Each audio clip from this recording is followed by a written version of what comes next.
Kim Jong-un has a lot of nuclear weapons, by the way. Had that election not been rigged, we would have had something. I think I would have made a deal with Putin on de-escalation, denuclearization, as they say, de-escalated nuclear weapons. We have so many weapons and the power is so great.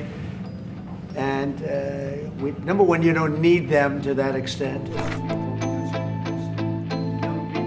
We've seen tension increasing in the peninsula. You've talked about Kim Jong-un. Do you have any plans of re-establishing the relationship you had during the first mandate? Well, I would. I had a great relationship with Kim Jong-un, North Korea. If I wasn't elected, if Hillary got in, you would have had a nuclear war with North Korea. He expected it. He expected it. And they said, oh, thousands of people. No, millions of people would have been killed. But I got in. We went to Singapore, we met. We went to Vietnam, we met. We got along really good. We had a very good relationship, and we still do. We don't need anything. We don't need the cars. I'd much rather make the cars here. Look, when I was running the first time, it looked like there was going to be a war with North Korea. You know that better than This anyone. is right. Well, started that you invited him for talks, Right. but you did. It started off very rough, and he wouldn't meet with Obama, wouldn't take his calls. I said, how many times did you call? They called a lot. He wouldn't take their call. He told me I wouldn't take his call. But with me, it did start off rough, if you remember. Very rough, actually, very nasty. The rhetoric was extremely tough, and it was a little bit dangerous. And then we met. They asked for a meeting, and we met. And the meeting caused the Olympics, which was in South Korea, to become a tremendous success. Nobody was buying tickets for the Olympics because they didn't want to be nuked. That was something that was an achievement of the Trump administration, great achievement. And so I have a great relationship with Kim Jong-un, and we'll see what happens, but certainly he's a nuclear power.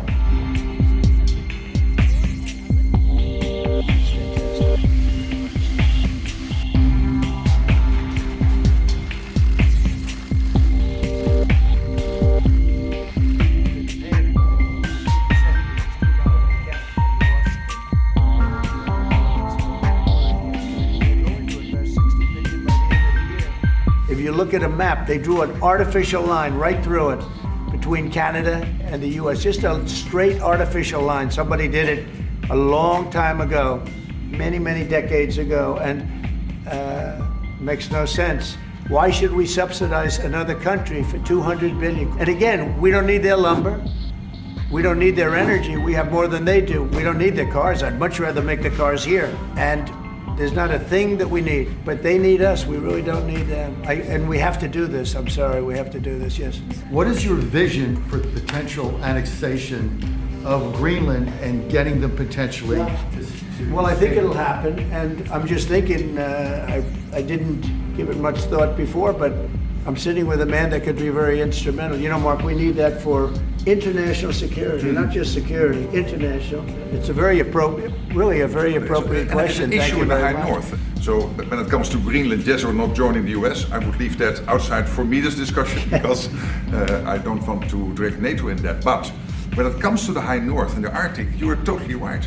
The Chinese are now using these routes. We know that the Russians are rearming. We know we have a lack of icebreakers. Under US leadership, it's very important to make sure that that region, that part of the world stays safe. And Mark mentioned the word icebreakers, so we've ordered, we're in the process of ordering 48 icebreakers. And Canada wants to know if they could use them. I said, well, you know, you got to pay for them. Think of it, Canada. We pay for their military. You know, Canada pays very little for their military because they think we're going to protect them. But even with the icebreakers, so we're going to order 48, and Canada wants to be part of the deal. I say, you got to get your own icebreakers. I mean, if you're a state, you can be part of the deal, but if you're a separate country, you've got to get your own icebreakers. I think that's why NATO might have to get involved in a way. We really need Greenland for national security. It's very important. You know, we have a couple of bases on Greenland already, and we have quite a few soldiers, and maybe you'll see more and more soldiers go there. I don't know. What do you think about that, Pete? So, don't answer that, Pete. Don't answer that, Clint. But we have bases, and we have quite a few soldiers in Greenland.